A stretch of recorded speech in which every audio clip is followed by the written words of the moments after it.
le temps qu'il... je vais quand même commencer, le temps qu'il mette en place. En fait, l'idée de cette présentation qu'on va faire maintenant est venue d'un cas clinique qui est arrivé. C'était un homme de 31 ans qui est venu en consultation chez moi en tant qu'andrologue pour une infertilité primaire de 2 ans. Et lui, il a un phénotype masculin bien développé, il a des organes génitaux externes qui sont normaux, pas de varicocèle clinique. Il me ramène un spermogramme sur les multiples spermogrammes qui montrait une cryptospermie de 50 spermatozoïdes retrouvés à la centrifugation. Le bilan hormonal, il était relativement normal, FSH à 10, pas de microdélétion, son karyotype était normal et la femme n'avait pas de problème. Il avait déjà fait 3 ICSI qui ont toutes été soldées par l'échec. Et ils avaient lu un article disant que on peut récupérer des spermatozoïdes des testicules et ça donne de meilleurs résultats. Et ils sont venus me poser la question, est-ce qu'il y avait une expérience?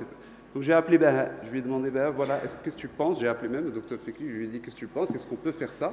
D'où, on ne savait pas très... Enfin, il y a à boire et à manger, donc l'idée de cette présentation, c'est tout de suite empressé de me dire, moi je vais être contre, donc je vais dire, bon, je vais être pour alors, pour utiliser des spermatozoïdes testiculaires.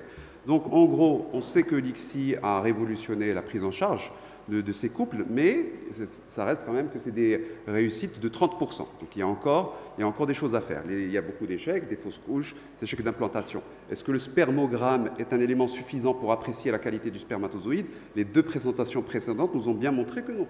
Clairement, il y a des raisons d'échec parce qu'on a des cryptospermies, des anosténospermies sévères, nécro-tératospermies et l'index de fragmentation dont on parle depuis plus de 10 ans, clair, ressort comme un facteur indépendant d'échec. Donc, l'importance d'évaluer la qualité du spermatozoïde. D'où cette présentation. Alors, donc, je rappelle la cryptozoospermie, donc c'est d'après l'OMS, c'est l'absence de spermatozoïdes quand on fait une goutte entre lamelle et lamelle, hein, on ne voit rien, donc on va aller faire une centrifugation et c'est sur le culot qu'on va trouver des spermatozoïdes. Donc c'est vraiment un nombre qui est vraiment très abaissé. Et que représente cette cryptozoospermie dans les causes masculines d'infertilité? Dans les séries publiées, c'est à peu près 7% chez les hommes infertiles. Chez nous, chez les couples consultants qui sont adressés pour un spermogramme pour infertilité, d'après mes statistiques, ça représente à peu près 5% des couples. Donc les causes, toutes les causes, je ne vais pas y revenir, qui vont entraîner une hypospermatogénèse, bien sûr, vont entraîner cette oligospermie extrême qu'on appelle la cryptozoospermie. Donc, quelle est notre attitude jusqu'à présent? Donc, quand on trouve au labo diagnostic ou quand on a un patient qui est adressé, on a trouvé quelques spermatozoïdes jusqu'à 100 ou 200 maximum. On va le prendre en ICSI. Et on va faire des cryoconservations de paillettes de secours. Comme ça, on ne risque pas d'avoir une azoospermie virtuelle le jour de la tentative. Et là, j'ai fait quelques échantillons pour avoir une idée. Par exemple, sur un échantillon de 130 patients adressés au centre FIV, vous voyez, c'est vraiment le nombre de spermatozoïdes totaux est très faible, hein, entre 10 et 180. On a pu faire des paillettes pour 88% des patients. Pour les autres, donc on avait trouvé quelques spermatozoïdes au labo diagnostic, mais quand ils sont venus au labo pour congeler sur plusieurs éjaculats, on n'a jamais rien trouvé. Donc on était obligé de faire une biopsie testiculaire qui était positive donc, chez 15 et chez 2 patients, les résultats étaient négatifs. J'ai repris un peu les résultats sur 194 cycles d'ICSI avec c'est vraiment des vrais cryptos. Hein, il n'y a pas le nombre de spermatozoïdes est vraiment très faible. Et la femme n'avait pas il n'y avait pas de facteur féminin. Et on avait pour une moyenne de méta2 à 7 à peu près, un taux de fécondation de 66% et un taux de grossesse par transfert d'environ 32% pour un nombre moyen d'embryons transférés de 1 à peu près. Donc, on s'est dit, ces femmes qui ont 31 ans, peut-être on pourrait améliorer leur résultat est-ce que si on allait, il devrait refaire et prélever du testicule. Là, j'ai mis juste l'origine du sperme pour ces résultats.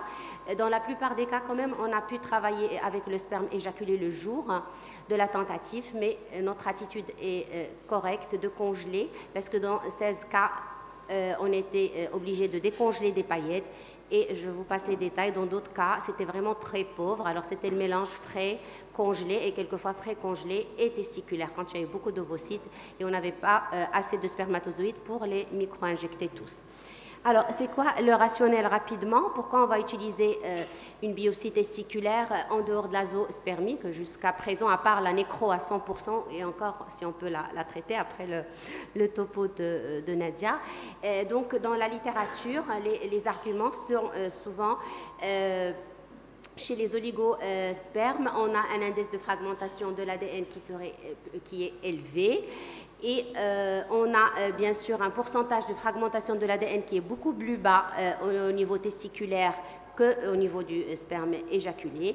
Et on aurait un meilleur taux de grossesse avec les spermes testiculaires en cas de fragmentation élevée. Et les études chez l'animal, chez des souris qui avaient des anomalies de la spermatogénèse, entre autres la compaction de l'ADN,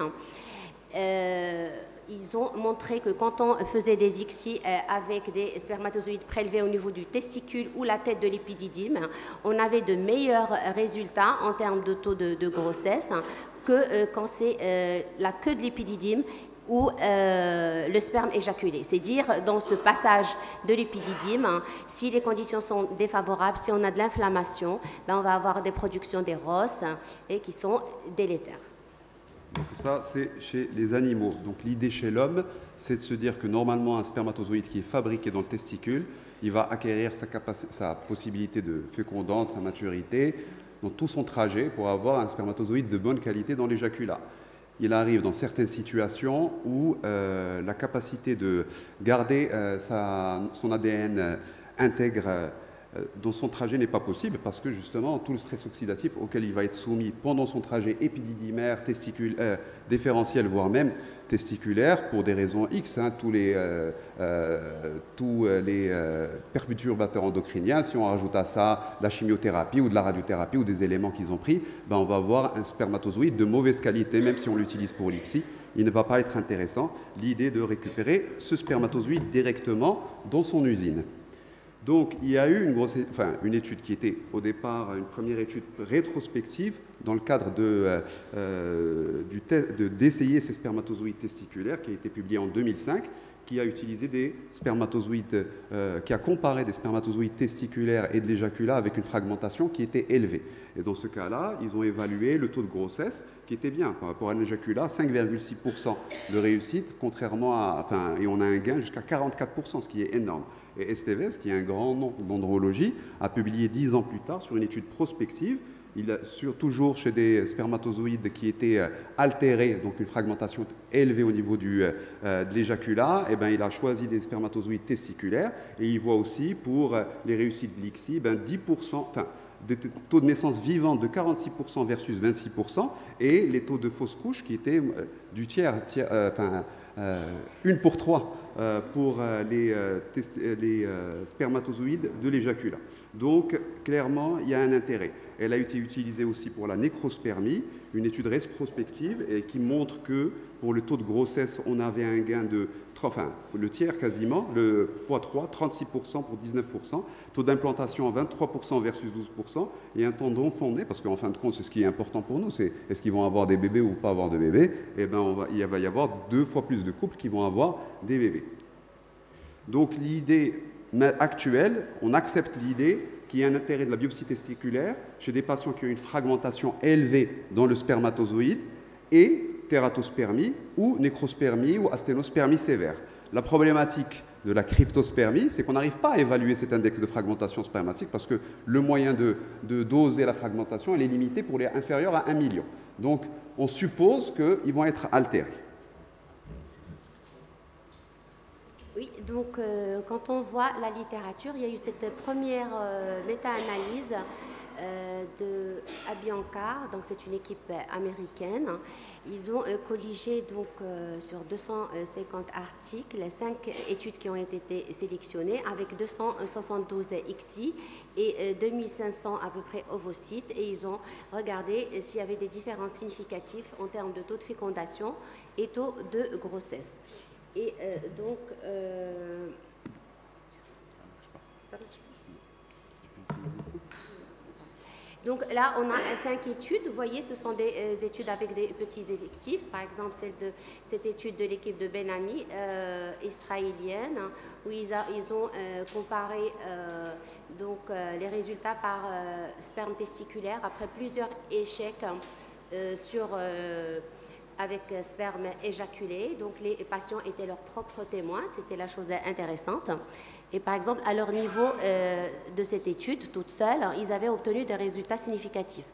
Mais là, on n'a aucune information sur les spermes, sur la quantité du sperme, vous voyez, donc information non disponible dans leur publication. On ne sait pas qu'est-ce qu'ils ont mis comme critère d'inclusion pour, ils appellent ça cryptozoospermie, mais on n'a pas de détails. En tout cas, ils ont eu 100% de TZ positifs, donc ce n'était peut-être pas des cryptos très très poussés.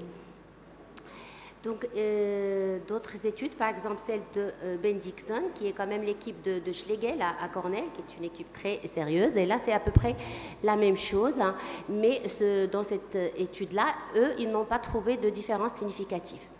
Et la méta-analyse donc en entier montre que pas de différence significative en ce qui concerne le taux de fécondation ni au niveau du taux donc de grossesse. Et il conclut à eux seuls, donc sur cette première méta-analyse, qu'il n'y avait pas une recommandation à utiliser le sperme testiculaire dans ce cas-là. Après, il y a eu une autre méta-analyse qui a inclus ces études et on en a rajouté d'autres. Et je laisse la parole à Adla. Donc, Ben me disait que, vu cette méta-analyse, ça n'a pas d'intérêt d'utiliser du sperme éjaculé. Donc, il fallait chercher un peu plus. On retrouve des méta-analyses un peu plus récentes, de 2018, où ils reprennent les mêmes études précédentes et ils rajoutent 2 études qui sont sorties en 2016 et 2017, qui incluent un nombre de patients plus important. Là, un peu plus de 200 patients. Et donc, elle inclut 6 études, 2 nouvelles cohortes, 578 hommes, et on fait à peu près 540 ICSI sur du sperme éjaculé et 140 ICSI, 67 ICSI sur du sperme, 200 ICSI sur du sperme testiculaire qui soit cryoconservé ou frais. Et donc, là, clairement, on voit que le résultat global sur la fertilisation, elle est en faveur du testicule éjaculé. Donc, sur le testicule, le spermatozoïde testiculaire, merci. Donc, il conclut que ça donne de meilleurs résultats en termes d'implantation, en termes de taux de grossesse, bien sûr.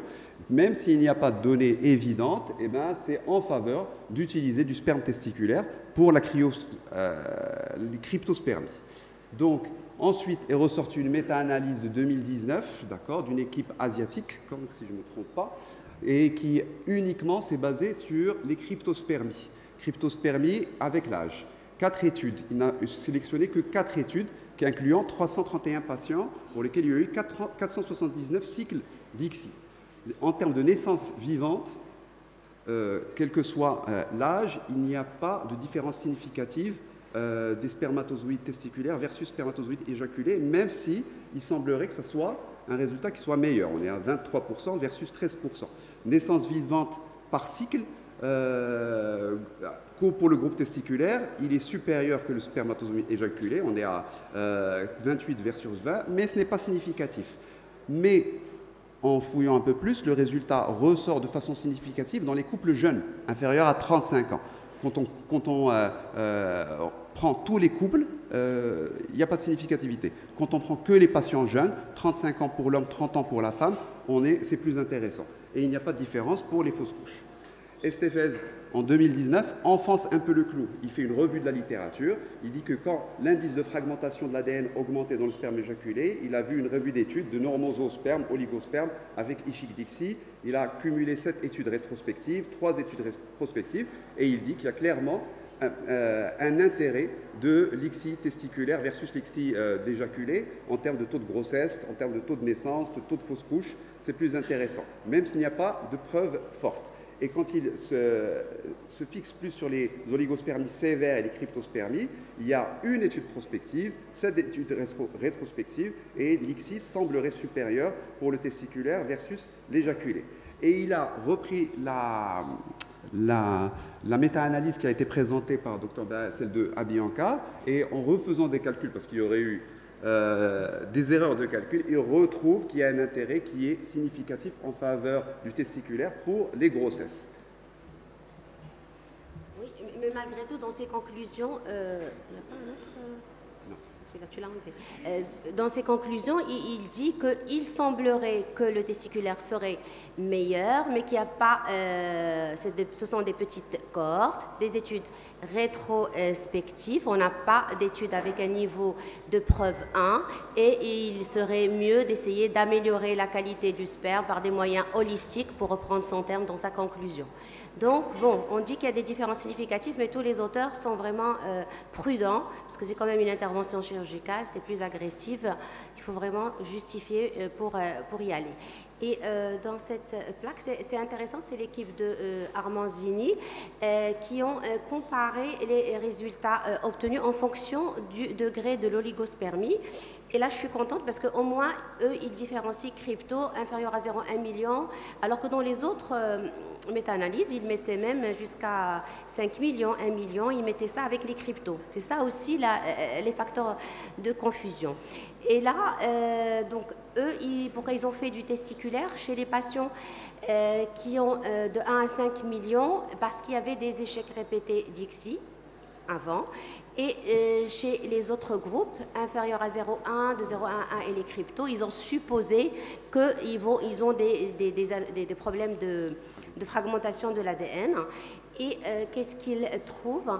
Donc, dans les cas, donc on voit qu'ils ont des différences significatives. Plus l'oligo, et ça, bon, on le savait un peu, est sévère, hein, plus les taux de grossesse baissaient.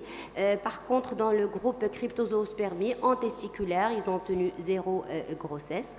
Et quelque chose qui interpelle, c'est ils ont eu sur 11 cas, 45% de positivité c'est pas la biopsie testiculaire, et donc là je te passe la parole. Donc c'est pas la technique la plus recommandée en cas de crypto, surtout la crypto c'est vraiment des petits foyers, et il faut plutôt faire une microthésée si on veut tomber sur ces foyers de spermatogénèse. Donc la notion qui était importante que je n'avais pas moi compris au départ, c'est que quand on a une cryptospermie, on peut avoir des recherches de spermatozoïdes dans le testicule qui sont négatifs. D'accord? Et c'est ce qui rapporte cette étude. Elle dit que quand elle utilise une certaine technique, elle utilise la TESA. Donc c'est l'aspiration testiculaire et non pas une microthésée.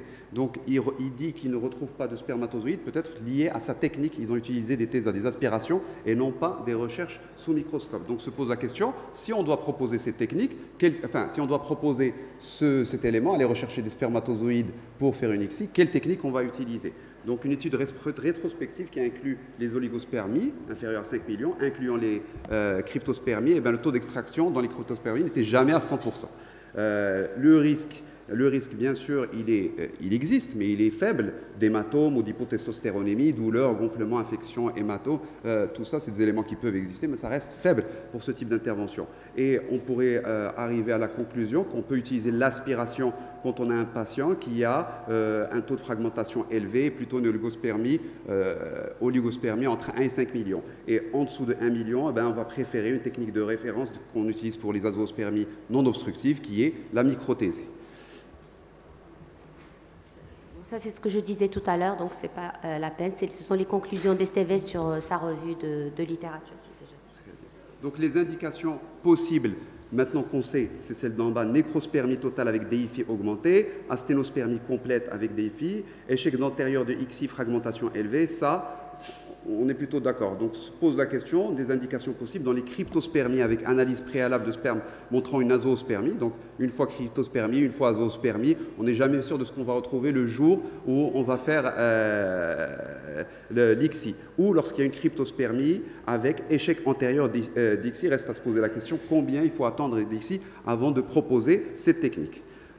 Donc, si on doit établir des forces à proposer le spermatozoïde testiculaire, c'est qu'il y a le risque moindre de malformation d'aneuploïdie, ça ressort sur toutes les études, toutes les méta-analyses. Il y a une augmentation, on sent qu'il y a une sensibilité d'augmentation de la grossesse et des naissances suivantes. Mais ces faiblesses, c'est qu'il n'y a pas d'études robustes, pas de consensus sur l'évaluation de l'intégrité de l'ADN pour inférieur à 1 million, pas de standardisation concernant l'évaluation de l'intégrité de l'ADN, d'accord, en ce qui concerne la cryptospermie et en ce qui concerne le spermatozoïde intratesticulaire. Il y a un risque lié à cette geste, ça reste un geste chirurgical d'aller prélever et aucune recommandation des sociétés savantes. Et ça nous ouvre beaucoup d'opportunités, à savoir qu'on a besoin d'études prospectives plus vastes, randomisées, pour évaluer la faisabilité de ce type et l'intérêt de proposer ces spermatozoïdes d'origine testiculaire et définir aussi les groupes qui en bénéficieraient le plus. Merci.